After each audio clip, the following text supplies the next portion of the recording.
हुजूर में कोई शक नहीं। लेकिन आगे कहने लगा कि बताइए मेरी मुट्ठी में क्या है।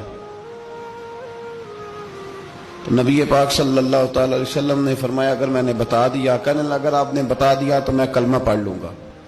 हुजूर ने फरमाया मैंने बता देना है पर तूने कोई नहीं पढ़ना, मैं बता देना है। कहा बताइए। तो हुजूर ने फरमाया चल सौदा कर लेते हैं, अगर जो तेरी मुट्ठी में है वही बता दे फिर तेरा क्या ख्याल है। तो नबी पाक सल्लल्लाहु अलैहि वसल्लम ने कहा क्या भाई अबू जहल की मुट्ठी में?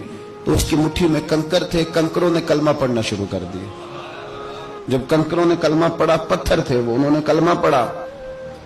अबू जहल ने वो कंकर जमीन पे फेंके, कहने लगा ओहो तेरा जादू तो पत्थरों पहाड़ों पे भी चलता है। अब जुमला कहने लगा हूं समझ लेना। अबू जहल गोश्त का आदमी था, कंकर पत्थर थे, पत्थर कलमा पढ़ गए। गोश्त पोश्त का आदमी था पर कलमा, क्योंकि यहां क्या था शक, उसने आगे नहीं बढ़ने दिया। गोश्त पोश्त का शख्स होके पत्थरों से आगे निकल गया। नबी पाक सल्लल्लाहु अलैहि वसल्लम की खिदमत में आया। बल्कि वो जो यहूदी वाली रवायत है उसके पस मंजर में भी बाज मुहद्दिसीन ने लिखा है, उसको भी इसी ने भेजा। कहने लगा जाओ नबी पाक से जाके कहो अगर वो दरख्त आपका कलमा पढ़े तो मैं भी पढ़ लूंगा। दरख्त, अब दरख्त होते तो जानदार हैं पर कलमे तो कोई नहीं ना पढ़ते। दरख्त से भी तो इंसानों से कलमा पढ़ने की बात, अगर दरख्त पढ़े तो मैं पढ़ लूंगा। नबी पाक सल्लल्लाहु अलैहि वसल्लम दूर बैठे थे, दरख्त दूर था। और इमाम सुयूती अलैहिर्रहमान ने लिखा है दरख्त भी कीकर का था। नबी पाक सल्लल्लाहु अलैहि वसल्लम ने फरमाया उस यहूदी से कि तू जाके दरख्त को कह कि तुझे नबी पाक बुलाते हैं। फरमाया मैं गया तो फिर तुमने कहना जादू करके बुलाया है। एहतियात भी की, हर चीज आंखों के सामने रखी, तू जाके कह के तुझे बुलाते हैं। वो बंदा गया, जाके कहने लगा, और इमाम सयूती ने इसको लिखा है, कहने लगे उसने नबी पाक का नाम भी नहीं लिया, क्योंकि अबू जहल एंड कंपनी को पता था कि मुस्तफा के नाम में भी बड़ी बरकत। खाली नाम भी नहीं लिया, कहने लगा दरख्त वो जो सामने बैठे हैं ना वो तुझे बुला रहे, नाम नहीं लिया हुजूर का। वो जो सामने बैठे हैं ना, जाअत ले दावत हिल अशजारु साजिदतन।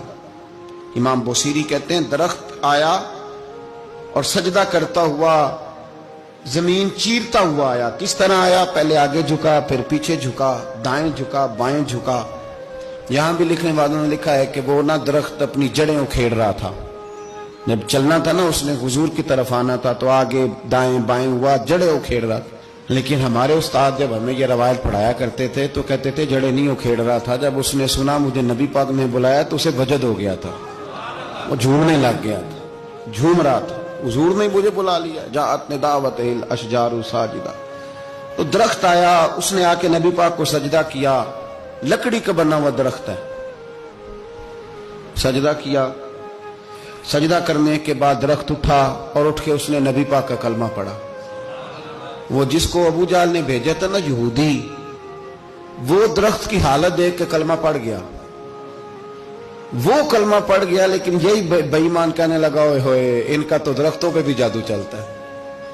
ला रैब फी, शक कुरान पाक में, लेकिन अगर बंदे के दिमाग में हो उसका इलाज है कोई, इधर ही शक बैठ जाए।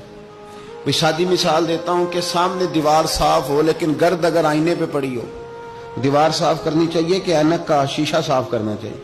सारी जिंदगी लोग दीवार साफ करते गुजार देते, सारी जिंदगी तराश खराश करते गुजार, अपनी मर्जी की पेंटिंग करते गुजार देते हैं, पर अपनी आंख की पुतली साफ नहीं करते। आंख की पुतली साफ नहीं करते। किसी ने हजरत रूमी से कहा था हुजूर दुनिया में कोई अच्छा मिलता नहीं, फरमाने लगे थोड़ा रोना शुरू कर ताकि तेरी पुतलियां वुजू कर लें, वुजू कर लें। वो उन्हें पता चल जाए कि कितने साफ सुथरे लोग दुनिया में पाए जाते। तो भाई शक, अबू जहल फिर आ गया, कहने लगा अगर आप चांद के 2 टुकड़े कर दें तो मैं कलमा पढ़ने को तैयार। अच्छा यहां भी बड़ी मजे की बात है, अल्लाह ने पहले कह दिया नबी पाक को कि इन्नल्लज़ीना कफरू सवाउन अलैहिम आ अनज़रतहुम अम लम तुनज़िरहुम ला युमिनून। महबूब ये जिनकी किस्मत में कुफर है ना, आप इन्हें डराएं चाहे ना डराएं, ये ईमान नहीं लाएंगे। कंकरों ने भी कलमा पढ़ लिया, दरख्तों ने भी पढ़ लिया, सारा कुछ हो गया, और अल्लाह ने भी कह दिया कि महबूब इस बेईमान ने कलमा नहीं पढ़ना। पर हुजूर ने फरमाया ये पढ़े ना पढ़े हमने मैदान नहीं छोड़ना। जितनी दफा आएगा ना ہم اسے ضرور معجزہ دکھائیں، جتنی دفعہ ہے، ہم کیوں میدان چھوڑ؟ آگے کہنے لگا جی اگر چاند کے 2 ٹکڑے کر دیں تو اقتربت الساعۃ وانشق القمر، تو نبی پاک صلی اللہ علیہ وسلم نے انگلی کا اشارہ کیا، چاند 2 حصوں میں بٹا۔ کوہ صفا ایک پہاڑی تھی مکے میں، آدھا ٹکڑا پہاڑی کی اس جانب ہوا، آدھا اس جانب، یعنی وضاحت کی اللہ کریم نے کہ ایسے نہ ہو کہ یہ کہہ جی وہ تو ایسے بالکل شک ہوا تو مل گیا، پتہ نہیں میری آنکھوں پہ جادو ہو گیا، ملا ہے کہ نہیں ملا۔ جب ٹوٹا تو حدیث پاک میں آتا ہے کہ آدھا چاند کوہ صفا کے ادھر گیا اور آدھا تو پہاڑی تھی، چاند نیچے آیا، پہاڑی کے گرد گھوما، آگے جا کے ملا، یعنی وقفہ دیا گیا باقاعدہ دیکھنے کا، سمجھنے۔ پوری دنیا میں جتنے لوگ اس وقت چاند دیکھ رہے تھے، ہندوستان تک روایتوں میں ملتا ہے کہ لوگوں نے گواہی دی کہ ہم نے چاند ٹوٹتے دیکھا ہے۔ زمانہ مان گیا، لوگوں کی چیخیں نکل گئیں، لوگ قدموں میں گر گئے۔